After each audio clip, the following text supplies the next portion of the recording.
Being a protester appears to be very popular at the moment, particularly among those who have nothing better to do with their time.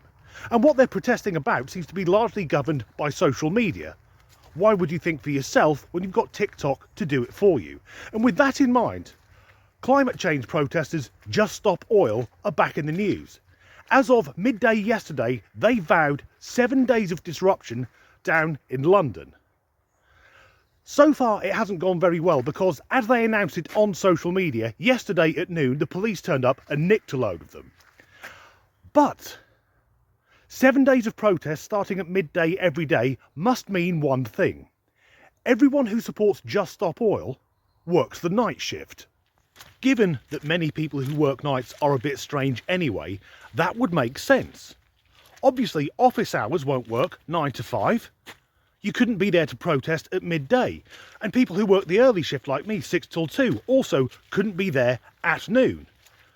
Now, noon shift workers, 2 till 10, they could do it, they could pop down for a quick protest before they clocked on. But it does sound like you'd have to work the night shift, or maybe, and stick with me on this, maybe most people who support Just Stop Oil are work-shy layabouts living on the social who've never done a day's work in their fucking lives. When it comes to groups like Just Stop Oil and Extinction Rebellion and others of their ilk, many people, myself included, agree with much of what they have to say. But their MO is always so bloody idiotic. To cause as much disruption and piss off as many people as possible doesn't bring people on side. If you're sat in a traffic jam, your car idling away, just burning fuel for the sake of it, knowing you're going to be late for work, you're going to get a bollocking and have to work late that night to make the time up because some unemployed halfwit has glued himself to the road. That doesn't bring many people on side. Not only that, but Just Stop Oil saying they're averting a catastrophe are doing so in a way that has no regard for human life. Organisers of these protests have said words to the effect that the traffic jams they create as a form of protest may well hold up emergency vehicles. So if some people die as a result of their actions, that's a price they're willing to pay. Now, I would hold them accountable. Over the next 6 days now, why not look at how many people died in ambulances on the way to hospitals? And if a link can be formed between those protests, those traffic jams, and people not getting to hospital, charge the bastards with manslaughter, because we'll see if it's a price they're willing to pay if they spend the next 10 years trying not to get buggered to death in the showers by Mad Vinnie McPsycho from D-Wing. Not only that, but climate change protest groups never offer any real viable solutions, because renewables like wind and solar are wonderful when the wind is blowing and the sun is shining. But this is the UK. Today there is no wind and it's very rare that the sun shines. And although the cleanest electricity is probably nuclear power is incredibly expensive to set up. Climate change protesters seem unable to differentiate between nuclear power and nuclear weapons. And of course, when a nuclear power station does go wrong, they tend to do so rather spectacularly.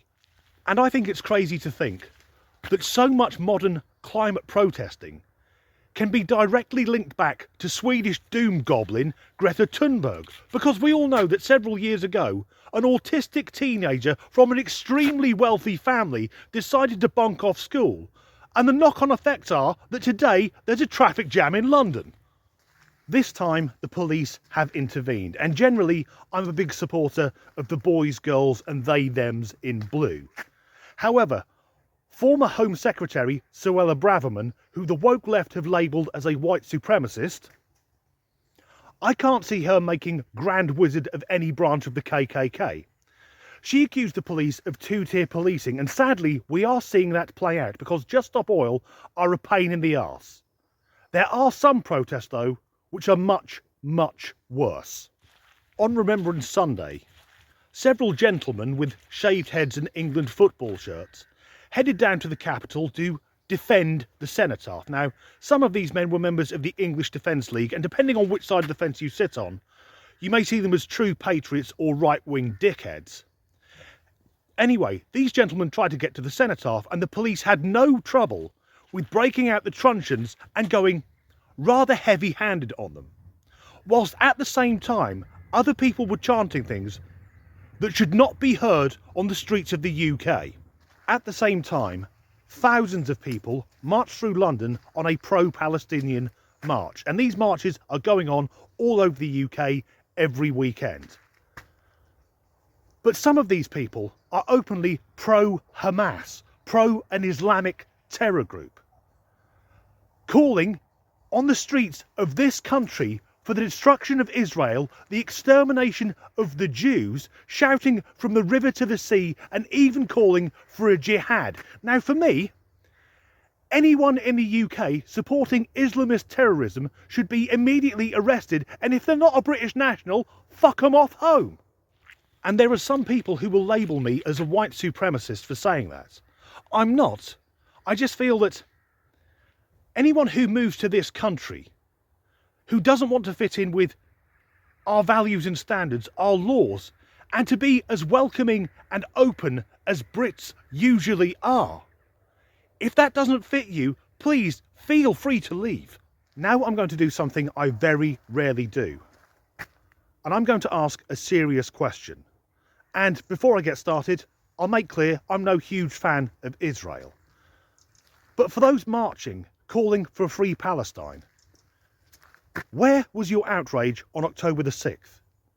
Or a year ago, or 5 years ago, or a decade ago? Why did it take an Islamic terrorist group committing the worst atrocity against the Jews since the fucking Holocaust for you to suddenly give a shit? I suspect most of you don't. You just want to rebel against something, and now you've got an excuse to show what terrible people you truly are.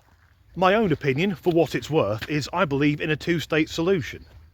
I also believe that Israel is being incredibly restrained in its response. They're still under attack from rockets every day. Let's not forget that although they don't admit it, Israel is the only nuclear power in the area. And for those complaining that the IDF have gone into the Gaza Strip, if you go up to a boxer, stamp on his feet and call him a fairy, don't be surprised when he smacks you in the face. Hamas didn't get the memo, you don't fuck with the Israelis. And for me, by far the most confusing protest group in the Israel-Hamas conflict is Queers for Palestine. Queers for Palestine.